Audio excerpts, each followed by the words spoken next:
leading people into worship is really a calling, and people could be good song leaders, good cheerleaders, but I've said before that if a song leader introduces a song, whereas a worship leader introduces the Lord, and that's really the role of the worship leader, being able to put one hand in the hand of God, the other hand in the hand of the people, and then bring the people together with God, and then get out of the way, because essentially you're just connecting people to their Maker.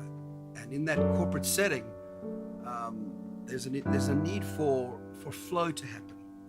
And so a lead instrument like a piano, if we're looking at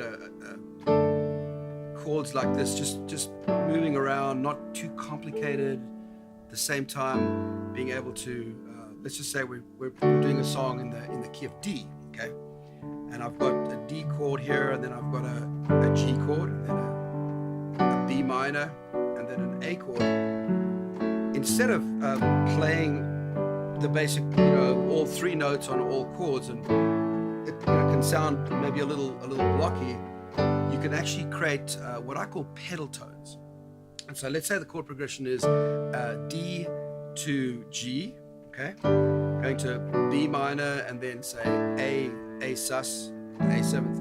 Well, if you just have a D and an A in the right hand, and you basically change the bass note, but you don't change the right hand, what you're creating is like a pedal tone. So this is a D chord, and then if you change the bass note, then you get a G with an added 9, but there's that cool kind of drone that's tying the chords. And then if you go to a B minor, that becomes the minor third, and then the minor seventh. And then if you go to an A, then it becomes the suspended fourth, and then you can resolve it, and then back to D. So instead of going D, G, B minor, A sus to A, you're going D, G add 9, B minor 7th, A sus. But if you notice, and that's like a guitar could potentially play those two notes, and what you're creating is just like the sum of the parts that make up the whole. So this is just an idea that I use a lot when I lead worship, because people need to hook onto notes, and they need to find, they're not as musical as you'd want them to be. So that's some of the stuff that we'll be developing over the next few months. Some of the courses I'm going to be covering is, one, the Nashville numbering system, and then also leading worship from the guitar.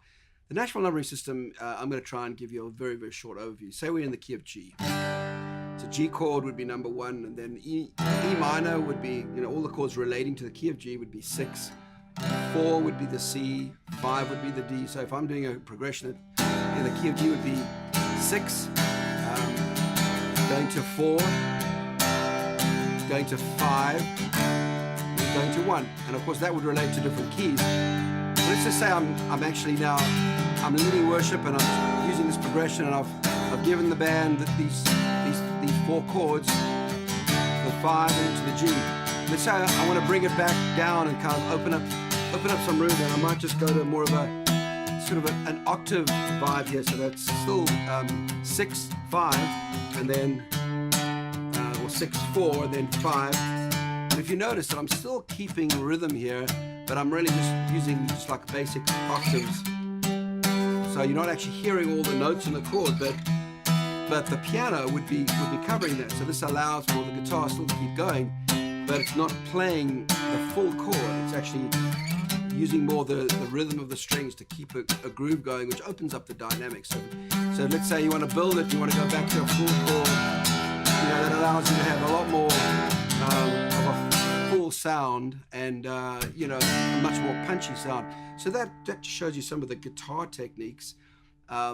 The Nashville numbering system, leading worship from a guitar, even some of the basics of the function of the acoustic guitar as opposed to electric, and how they might work together. So we're going to be covering a lot of areas that are going to really help you with playing together, being able to relate as a band, the drummer and the hi-hat relating to the acoustic guitar, the electrics maybe playing sort of more single note stuff with delays on, rather than everyone just playing rhythm.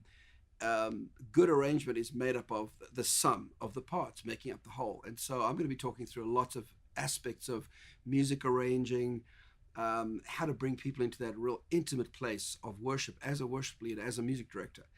So I look forward to seeing you very soon. God bless you.